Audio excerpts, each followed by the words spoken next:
السلام علیکم ورحمۃ اللہ وبرکاتہ۔ ابتدا ہے رب جلیل کے ببرکت نام سے جو دلوں کے بھید خوب جانتا ہے۔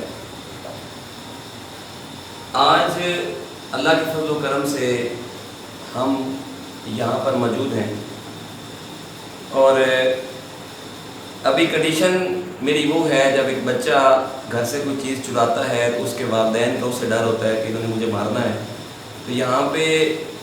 دو سینئر اساتذہ کے درمیان بیٹھ کے سبق سنانا میرے لیے بڑا مشکل مرحلہ ہے، لیکن میں اس کو کوشش کروں گا کہ میں اس کے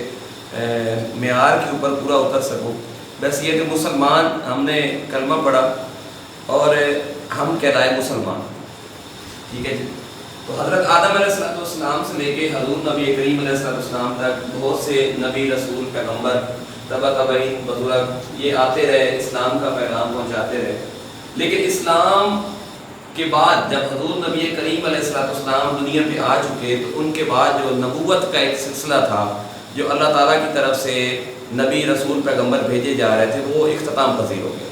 اور حضور نبی کریم علیہ السلام کی ذات ٹھہری خاتم النبیین، اور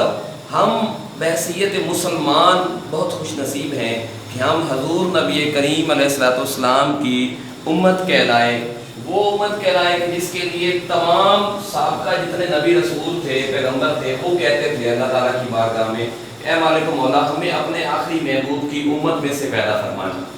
اب علم جو ہے یہ سابقہ امتیں جو تھی وہ بھی سیکھتی تھی، نبی، رسول، پیغمبر جو آئے انہوں نے اپنے اپنے علم کے حساب سے آگے ٹرانسلیٹ کیا، ترجمانی کی، اللہ تعالیٰ کا پیغام پہنچایا، تو ہمارے اوپر بھی علم حاصل کرنا جو ہے یہ بہت ضروری ہے۔ یہاں پہ آپ اس ادارے کے اندر جہاں پہ دنیاوی تعلیم حاصل کر رہے ہیں وہاں پہ آپ کے لیے اتنا ضروری ہے کہ دنیا کے ساتھ ساتھ آپ جو ہے تھوڑا سا دین کو بھی ٹچ کریں۔ آپ مثال کے طور پہ آپ ماشاءاللہ اتنے پڑھے لکھے بیٹھے ہیں، مجھ سے زیادہ تعلیم رکھنے والے، یہاں پر اگر مثال کے طور پہ میں آپ سے سوال کر لیتا ہوں کہ سلطان نور الدین زنگی کون تھے، تو میرے خیال میں ہو سکتا ہے اساتذہ کرام کے علاوہ شاید آپ کو نہیں پتہ ہوگا کہ سلطان نور الدین زنگی کون تھے۔ اس کی وجہ کیا ہے کہ کہلا تو لیا ہم نے اپنے آپ کو مسلمانوں کے گھروں میں پیدا تو ہو گئے، قرآن پاک بھی ہمارے پاس گھر میں پڑا ہوا ہے، ہم اس کو چومتے بھی ہیں، مسجد بھی ہمارے قریب ہے، کبھی کبھار ہم ایک ویک میں کم سے کم 1-2 مرتبہ اللہ تعالیٰ کی ذات کو راضی کرنے کے لیے وہاں پہ چلے جاتے ہیں کہ چلو تھوڑا سا منہ دکھا لیں، بعد میں دیکھی جائے گی۔ ہم نے پراپر طریقے سے جو تھا وہ اسلام کو سیکھا نہیں۔ اب میں نے آپ کے سامنے بات کی سلطان نور الدین زنگی کی، تو میں سلطان نور الدین زنگی کا تعارف آپ کو کروا دوں کہ مدینہ کا شہر ہے، حضور نبی کریم علیہ السلام کا جہاں پہ روضہ انور ہے، اللہ پاک نے مجھے وہ مقدس مقام دکھایا ہے، اللہ پاک آپ کو بھی لے جائے۔ ایک سلطان نور الدین زنگی جو تھے یہ کسی اور ملک میں رہتے تھے، تو ایک دن رات کو ان کو حضور نبی کریم علیہ السلام نے خواب میں آ کے کہا کہ اے نور الدین زنگی تو یہاں پہ سو رہا ہے اور میرے کچھ دشمن ہیں جو میرے یعنی کہ مزار کے قریب آ رہے ہیں اور نعوذ باللہ میرے وہ جسد خاکی کو نکالنا چاہتے ہیں، اور تو یہاں سے مزے سے سو رہا ہے۔ تو سلطان نور الدین زنگی جب صبح اٹھا تو اس نے کہا ہو سکتا ہے یہ میرا وہم ہو، وہ سو گیا۔ دوسری رات پھر اسے یہی خواب آیا اور حضور نبی کریم علیہ السلام نے پھر اس کو یہی بات رپیٹ کی۔ آپ نے فرمایا کہ اے نور الدین زنگی میں نے کل بھی کہا تھا تو یہاں پہ سو رہا ہے، اور مطلب یہ تیسری مرتبہ پھر جب حضور نبی کریم علیہ السلام نے آ کر اس کو خواب میں یہ کہا اور اس کو تھوڑا سا مطلب سخت لفظوں میں کہا، تو سلطان نور الدین زنگی اٹھا اور اپنا سفر باندھا۔ جو اس وقت معاملات تھے مطلب اونٹ تھے یا کھچر تھے یا گھوڑے تھے، کیونکہ ایئر لائن اور گاڑیاں یہ تو آج کی پیداوار ہے نا، کچھ صدیاں پیچھے چلے ہیں، اس وقت یہ چیزیں نہیں ہوتی تھی۔ تو سلطان نور الدین زنگی جو تھا وہ اپنے قافلے کے ساتھ مدینہ پہنچا اور اس نے جا کے وہاں اعلان کر دیا جی کہ میں فلاں علاقے کا بادشاہ ہوں، وزیر ہوں، مشیر ہوں، یہ مطلب جو بھی ہوں، تو میں چاہتا ہوں کہ آج شام کا جو کھانا ہے پوری مدینہ کی جو رعایا ہے وہ میری طرف سے کھائیں گے، اور فلاں گراؤنڈ میدان یہ جو بھی ایریا تھا، قلعہ تھا، وہاں ہم سب اکٹھا کھانا ہے۔ تو وہاں پہ تمام افراد آ گئے، جیسے اب ہم پورا یہاں پہ ہمارے اس ادارے کی انتظامیہ بھی بیٹھی ہے، آپ طلباء حضرات بھی بیٹھے ہیں، تو وہ ساری جو ٹیم تھی، ساری گیدرنگ تھی، ساری عوام تھی مدینے کی، وہ اکٹھی ہو گئی، وہاں پہ کھانا تناول کرنے لگ گئے۔ تو جو 2 چہرے بدبختوں کے حضور نبی کریم علیہ السلام نے اپنے اس علم کے ذریعے جو اللہ پاک نے حضور نبی کریم علیہ السلام کو عطا کیا تھا، جو حضور نبی کریم علیہ السلام نے نور الدین زنگی کو دکھائے تھے خواب میں، وہ چہرے نہیں تھے۔ تو نور الدین زنگی نے بادشاہ مدینہ سے کہا، جو شیخ تھے، مالک تھے، کہ جناب سارے آ گئے ہیں؟ سب نے کہا جی سارے آ گئے ہیں۔ کہتا نہیں جی کوئی اور 2 رہتے ہیں، 3 4 5 10 رہتے ہیں تو بتائیں۔ تو کسی نے کہا جی کہ 2 بندے رہتے ہیں جو بہت زیادہ نیک ہیں، بہت زیادہ عبادت گزار ہیں، اور وہ سارا رات عبادت کرتے ہیں، دن کو وہ آرام کرتے ہیں، تو وہ نہیں ہے۔ تو سلطان نور الدین زنگی نے کہا کہ جناب ان 2 ہستیوں کی تو مجھے زیارت کروائی جائے، مطلب جو اتنے عبادت گزار تو ہیں کہ ساری رات عبادت کرتے ہیں اور دن کو آرام کرتے ہیں، تو مجھے وہ ان سے ملوایا جائے، میں ان سے ملنا چاہتا ہوں۔ تو جب ان کو بلوایا گیا تو انہوں نے کہا جی ہمارا وہاں جگہ گھر ہے تو ہم اپنے گھر میں عبادت کرتے ہیں۔ تو نور الدین زنگی نے جب ان کو دیکھا اسی وقت اس کے چہرے کے اوپر غصہ اور جو ایک کیفیت تھی نا وہ عیاں ہو گئی، اور نور الدین زنگی ان کے گھر میں گیا تو جیسے ہی کھڑا ہوا نا تو زمین، اب مثال دیتا ہوں کہ یہ ہم فرسٹ فلور پہ بیٹھے ہیں، نیچے سے اگر اس کی بنیادیں جو ہیں اس کو ہم نکال لیں آہستہ آہستہ تو بلڈنگ جو ہے یہ ڈاواڈول ہو جائے گی۔ تو جب اس کے گھر میں نور الدین زنگی پہنچا تو وہ جو فرش تھا، سین تھا، وہ ایسے ڈاواڈول ہوا، اور جب اوپر سے چٹائی ہٹائی گئی تو وہ ایک بہت بڑی سرنگ تھی نیچے سے جو حضور نبی کریم علیہ السلام کے روضہ اطہر تک اور آپ کے جسم مبارک تک انہوں نے کھود لی تھی۔ اور نعوذ باللہ وہ کیا کرنا چاہتے تھے، وہ یہودی جو تھے وہ وہاں پہ حضور نبی کریم علیہ السلام کا جسد انور نکال کے کسی اور جگہ پہ لے جانا چاہتے تھے۔ تو سلطان نور الدین زنگی کا یہ کارنامہ کہ انہوں نے ان 2 بندوں کو سریعام پھانسی پہ لٹکایا تھا۔ کچھ لوگ کہتے ہیں کہ پھانسی پہ لٹکایا تھا، کچھ کہتے ہیں کہ ان کو سنسار کیا تھا، مطلب ان کو آگ کے ساتھ جلایا گیا تھا۔ تو ہم اس کنسیپٹ میں نہیں پڑھتے کہ ان کو جلایا تھا یا پھانسی دی تھی، مقصد یہ تھا کہ ان کو سزا جو تھی وہ دی گئی تھی۔ اور اس کے بعد سلطان نور الدین زنگی نے حضور نبی کریم علیہ السلام کے جو مزار مبارک ہے اس کی چاروں طرف سے سیسہ پھیلائی دیوار جو ہے وہ تیار کروا دی تھی۔ یہاں آپ کے علم کے لیے ایک اور بات بھی بتاتا چلوں کہ ہماری جو قبریں ہوتی ہیں جسٹ ان کی ایک دیوار ہوتی ہے، مطلب ہم میت رکھتے ہیں اس کی سائڈوں پہ دیوار ہوتی ہے، اوپر اس کی چھت کر کے ہم مٹی ڈال کے یا اس کو پختہ کر دیتے ہیں، لیکن وہاں پہ حضور نبی کریم علیہ السلام کا جو روضہ انور ہے، حضور نبی کریم علیہ السلام کے جسد خاکی جو آپ کا ہے، جسد مبارک جو ہے، اس سے لے کے باہر تک 4 دیواریں ہیں۔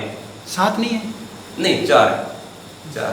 4 دیواریں ہیں، مطلب ایک ہے پھر ایک ہے پھر ایک ہے پھر اس طرح، یعنی کہ حضور نبی کریم علیہ السلام کا جسم مبارک وہاں پہ موجود ہے۔ تو آج جو بات کرنے کا میرا مقصد یہ کہ تاریخ میں جب بھی حضور نبی، یہ ساری دیواریں انڈر گراؤنڈ ہیں، اوپر نہیں ہے، نیچے زمین میں نیچے ہیں، اور جو حضور کا مطلب ایک مزار ہے وہ اوپر ہے، روضہ انور کافی سارا نیچے ہے، مطلب ابھی جو مسجد نبوی کا سین ہے اس کے نیچے 2 منزل جو ہیں، گراؤنڈ فلور جو ہیں وہ 2 ہیں۔ ابھی جو اس وقت مسجد نبوی کا جو سین ہے، جب آپ سین کے اوپر کھڑے ہوتے ہیں تو اس کے نیچے 2 بلڈنگ، جیسے آپ اوپر جاتے ہیں فرسٹ سیکنڈ، اسی طرح 2 فلور نیچے ہیں، تب جا کے حضور نبی کریم علیہ السلام کا جو ہے وہ مزار مبارک ہے۔ جیسے کہ حضور داتا گنج بخش کی اصل جو قبر ہے وہ کافی سارے نیچے ہے، نہیں وہ اوپر ہی ہے، وہ تحقیق میں نے بعد میں دیکھا۔ اچھا چلیں کی تھی آپ نے، مطلب اسی طرح کا یہ کنڈیشن جو ہے وہاں پہ بھی ہے۔ تو اب بات کرنے کا مقصد یہ ہے کہ ہم ان لوگوں کے ماننے والے ہیں جنہوں نے حضور نبی کریم علیہ السلام کے دشمنوں کو نہیں چھیڑا، ٹھیک ہے، ان کو نہیں چھوڑا اور ان کو کیفر کردار تک پہنچایا۔ آج ہم اس پاکستان میں رہتے ہیں، پاکستان جو کہ اسلام کے نام پہ حاصل کیا گیا تھا، ابھی بھی پاکستان کے کئی ایسے دشمن ممالک ہیں جو پہلے دن سے ہی پاکستان کو تسلیم ہی نہیں کرتے تھے، جیسے انڈیا ہے اور دیگر ممالک ہیں۔ انہی ممالک میں 3 ممالک ایسے ہیں جو شروع دن سے ہی اسلام اور پاکستان کے مخالف ہیں۔ پاکستان بنا آج سے مطلب 70 یا مطلب 16 عرصہ پہلے، اس سے پہلے وہ اسلام کے دشمن بھی تھے۔ جب پاکستان بن گیا تو ان کے 2 تیر ہو گئے، پہلا اسلام، دوسرا پاکستان۔ ان میں ایک نام ہے جی فرانس کا، آپ سرچ کریں فرانس، تو ایک نام فرانس کا ہے، فرانس، ناروے، ہالینڈ۔ یہ آئے دن ہم مسلمانوں کے جذبات کے ساتھ جو ہے نا یہ کھیلتے رہتے ہیں۔ 2014 کے اندر بھی ہالینڈ نے، ہالینڈ کون ہے؟ ہالینڈ کی میں سمپل سی بتا دیتا ہوں کہ جس کی ٹیلی نار کمپنی جس کی برانڈ ہے یہ ہالینڈ کی، ناروے اور ہالینڈ مطلب اس کی، انہوں نے یہ بغیرتی کی تھی۔ اب جو ہے اب کیا ہوا کہ اب فرانس نے پچھلے 15 دن کے اندر 2 مرتبہ حضور نبی کریم علیہ السلام کے گستاخانہ خاکے جو ہے سوشل میڈیا کے اوپر انہوں نے وائرل کیا ہے، یوٹیوب کے اوپر سارا کچھ۔ ملک پاکستان کے اندر احتجاج جاری ہے، الحمدللہ پوری دنیا کے اندر احتجاج جاری ہے۔ ہم بحیثیت مسلمان، جو میرا پوائنٹ تھا جو میں آپ سے کہنا چاہتا ہوں کہ آپ اپنی تعلیم کے ساتھ ساتھ تھوڑا سا اسلام کی جو تعلیم ہے اس کو بھی سرچ کریں۔ کیوں آج آپ یہ تعلیم حاصل کر کے انجینئر، بریگیڈیئر، کیپٹن، جنرل تو لگ جائیں گے، لیکن جب آپ کے پاس اسلامک تعلیمات نہیں ہوں گی تو ہو سکتا ہے کل بروز قیامت ہمارے لیے جو ہے نا بہت زیادہ مسائل کھڑے ہو جائیں گے۔ اب ہم نے فرانس، ناروے، ہالینڈ کو کیسے رد کرنا ہے، بہترین حل ہے، ہم کیا کریں کہ یار ہر بندے کے پاس اینڈرائڈ موبائل ہے آج کے دور میں، ہم سوشل میڈیا کے اوپر تو کم سے کم اپنی آواز جو ہے اٹھا سکتے ہیں نا، ہم ان کے سفیر کے نام تو پیغام سوشل میڈیا کے اوپر دے سکتے ہیں، اپنے اکاؤنٹس کے اوپر تو ہم دے سکتے ہیں، تاکہ کل بروز قیامت یہاں پہ بھی ایک واقعہ یاد آ گیا کہ جب حضرت ابراہیم کو آگ میں پھینکا گیا تھا نا، تو ایک ہڈ نامی پرندہ تھا، وہ کیا کرتا کہ اپنی چونچ میں پانی لیتا اور وہاں جا کے پھینک دیتا۔ تو کسی نے پوچھا کہ تم تو بہت چھوٹے ہو، یہ پانی تو وہاں تک پہنچتا نہیں ہے، تو اس نے کہا جی کہ میں یہ چاہتا ہوں کہ جب کل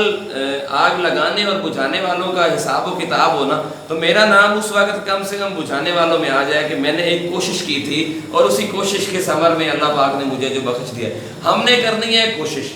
ٹھیک ہے، کہ ہم نے ناروے، فرانس، ہالینڈ کے خلاف سوشل میڈیا کے اوپر ہم کم سے کم آواز اٹھائیں، فیس بک ہے، واٹس ایپ ہے، ٹویٹر ہے، یوٹیوب ہے، جتنا ہو سکتا ہے ہم حکومت پاکستان سے کہیں کہ ان کے سفیروں کو بلا کر ان سے کہا جائے کہ بحیثیت مسلمان ہمارا ضمیر گوارا نہیں کرتا کہ ہمارے حضور نبی کریم علیہ السلام کی شان میں کوئی گستاخی کرے، ہم بیٹھے رہیں، ایک بات۔ دوسری بات، کیسے ہم ان کی بائیکاٹ کر سکتے ہیں؟ مثال دیتا ہوں، عبد الرزاق صاحب کل فرما رہے تھے رات کو بیٹھے ہوئے کہ یہاں پہ ایک مارکیٹ تھی، تو اس میں انہوں نے لکھ دیا جناب کہ اس مارکیٹ کے اندر جناب قادیانیوں مرزائیوں کو داخلہ جو ہے ممنوع ہے، کیونکہ اگر مرزائی جو ہے وہ پہلے اسلام میں داخل ہوں پھر اس دکان میں داخل ہوں۔ تو ہم کیا کریں کہ ہمیں چاہیے کہ ہم جو غیر مسلموں کی برانڈ ہے، مطلب جیسے کہ شیزان ہے، ڈیٹولز ہے، تو ہمیں چاہیے کہ ہم کم سے کم ایسی چیزوں کا بائیکاٹ کریں، کیونکہ دیے سے دیا جلتا ہے، سلائی سے سلائی چلتی ہے، اور قطرے سے قطرہ جو ہے دریا بنتا ہے۔ یہ تھوڑا سا جب ہم کرنے پہ آ جائیں گے نا، تو مجھے بڑی امید ہے کہ یہ نوجوان نسل جو ہے نا، اقبال کو اس قوم سے بڑی امیدیں وابستہ تھی، اور آج وقت ہے کہ ہم اقبال کی سوچ کو جو ہے نا پائے تکمیل تک پہنچائیں۔ دعا ہے کہ اللہ پاک آپ تمام کو دن دگنی رات چگنی ترقی عطا فرمائے، اپنی اس تعلیم کے ساتھ ساتھ تھوڑا سا اسلام کے ریلیٹڈ جو چیزیں ہیں ان کو بھی سیکھیں، وہ ہمارے لیے بہت ضروری ہیں، بہت ضروری ہیں، اور کل بروز قیامت وہی چیزیں جو ہیں ہمارے کام آئیں گی، نہ کہ کوئی اور چیز کام آئے گی۔ سائنس سیکھیں، سائنس اللہ تعالیٰ کی جتنے نبی رسول پیغمبر آئے، بقول عبد الرزاق صاحب کیا یہ فرما رہے تھے کہ ہر نبی نے کوئی نہ کوئی کام کیا،